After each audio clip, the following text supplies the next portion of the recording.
Both yoga, as in hatha yoga, and alchemy are greatly misunderstood for their true purpose. The purpose of yoga of any kind is to attain a more enlightened state of consciousness. And alchemy, rather than being some mysterious myth about turning base metals into gold, concerns the process of the ultimate connection that allows a person to achieve their full human potential, that is, to be free of suffering and fearless in the face of death. It's about the answer to the biggest riddle of life, that is, the play between the apparent opposite forces of the material and the spiritual, or earth and heaven, that is, physicality and transcendence, or the relative and the absolute. We experience these two every moment as I, the subject, and you, or the world, the object. The meeting point of these two principles provides the greatest opportunity for a fully connected experience. In the Hindu tradition, this is the dance of Shiva, the male principle, as pure consciousness or awareness, which manifests as everything. Everything is made of energy, as Einstein said in the equation E = mc². The Mayan culture's Hunabku symbol has the hallmarks of two forces uniting.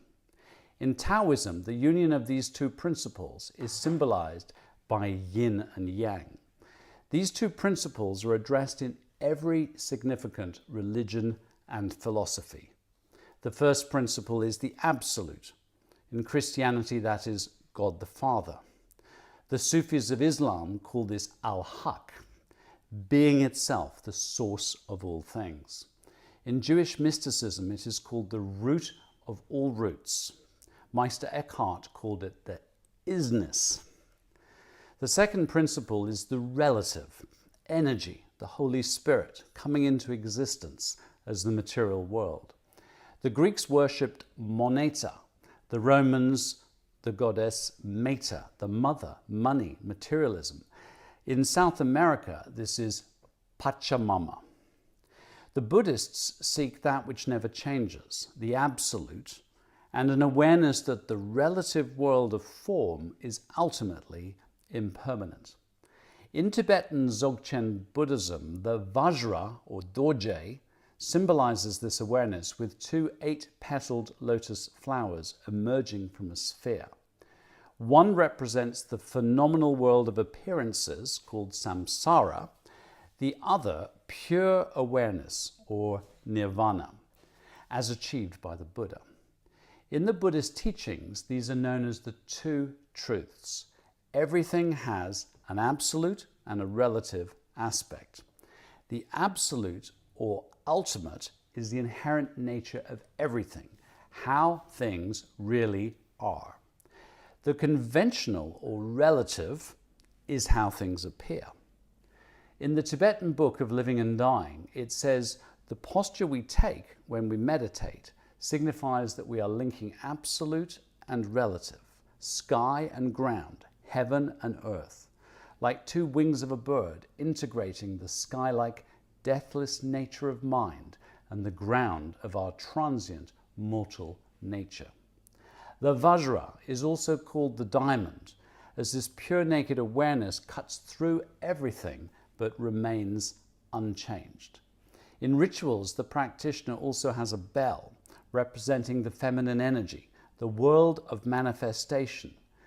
And in this context, the Vajra represents the male energy, awareness. The union of the male and female energy is often depicted as the erotic or sexual union of God, Goddess, Shiva, Shakti.